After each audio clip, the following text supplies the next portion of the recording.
تو کہتے ہیں میں نوکر سے ملا، میں نے کہا کہ آپ کی پوری زندگی گزری ہے علامہ اقبال کی خدمت میں، تو کبھی کوئی عجیب چیز بھی دیکھی آپ نے ان کی زندگی میں؟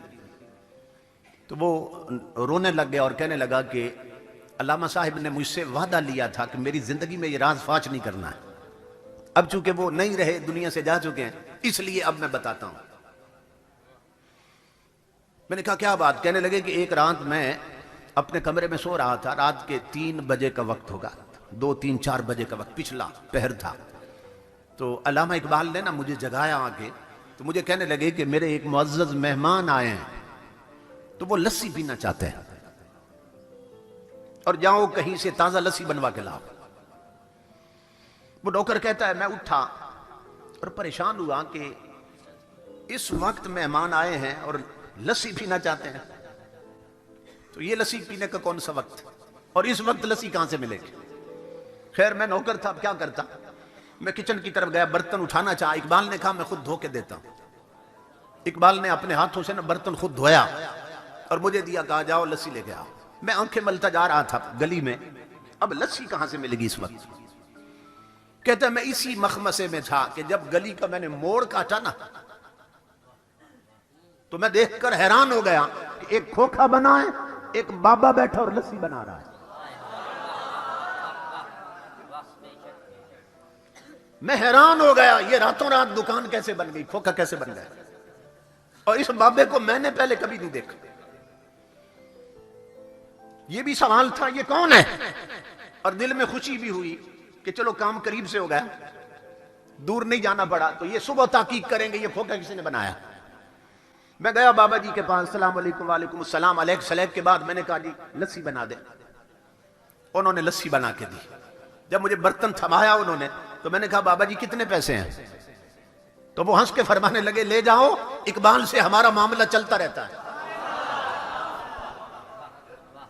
اقبال سے ہمارا معاملہ چلتا رہتا۔ وہ کہتا ہے میں اس پر اور حیران ہوا کہ یہ بابا جی اقبال کو بھی جانتے ہیں، اور میں اقبال کے ہر جاننے والے کو جانتا ہوں، اور میں اس بابے کو نہیں جانتا۔ بہت حیران میں آیا، میں نے علامہ صاحب کو نا برتن دیا، انہوں نے کہا اپنے کمرے میں جاؤ۔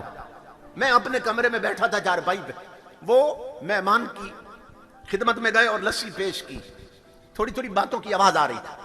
اب میں منتظر تھا کہ اگلا کیا آرڈر ہے، مہمان یہیں ٹھہریں گے یا ابھی رخصت ہوں گے؟ کہتے ہیں میں نے محسوس کیا کہ مہمان رخصت ہو رہے ہیں۔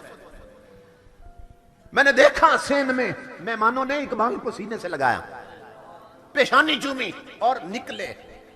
میں دوڑا، میں نے کہا علامہ صاحب میں کنڈی لگا دیتا ہوں، آپ سو جائیں۔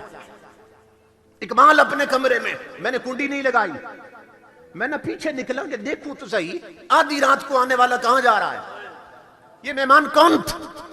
وہ کہتا اللہ کی عزت کی قسم میں نے دیکھا کہ اس مہمان نے ایک قدم اٹھایا اقبال کے دروازے سے، دوسرا گلی کے آخری کونے پہ رکھ دیا اور غائب ہو گئے۔ میں دوڑا پیچھے کہ اتنا بڑا قدم جسمانی نہیں ہوتا، یہ روحانی ہوتا ہے، یہ روحانی قدم اٹھا ہے۔ میں دوڑا پیچھے کہ وہ کہاں گئے۔ جب میں گلی کے کونے پہ پہنچا تو اور حیران ہوا، نہ کھوکھا نہ کھوکھے والا، مہمان بھی غائب، کھوکھے والا بھی غائب۔ میں پلٹا، اقبال کے قدموں پہ پگڑی اتار کے رکھ دی۔ میں نے کہا قلندر لاہوری مجھے بتا یہ آنے والے مہمان کون تھے، اور اب یہ بھی بتا کھوکھے والا بابا کون تھا۔ اقبال کی نہ طبیعت میں جلال تھا، تو اقبال غصے میں آ گئے، کہا نہ چھیڑ ملنگا نو، جا اپنا کام کر، جاؤ سو جاؤ۔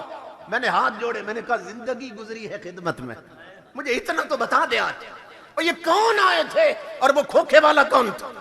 اقبال نے کہا میری زندگی میں وعدہ کرو راز فاش نہیں کرو گے، تو بتا دیتا ہوں، یہ قلندر لاہوری ہے، آکسفورڈ اور کیمبرج کی یونیورسٹیوں کا فارغ، یورپ میں پڑھنے والا ہے، پی ایچ ڈی وہاں کرنے والا ہے، مگر ماں نے چونکہ اس کی گھٹی میں قرآن رکھا تھا۔ اقبال نے انگریزی بعد میں پڑھی، محمد عربی کی شریعت پہلے پڑھی تھی۔ اقبال کہنے لگا وعدہ کر راز فاش نہیں کرے گا زندگی میں۔ میں نے وعدہ کیا، اقبال نے کہا سن اللہ کی عزت کی قسم، آنے والے غریب نواز تھے اور کھوکھے والے داتا علی حجویری تھے۔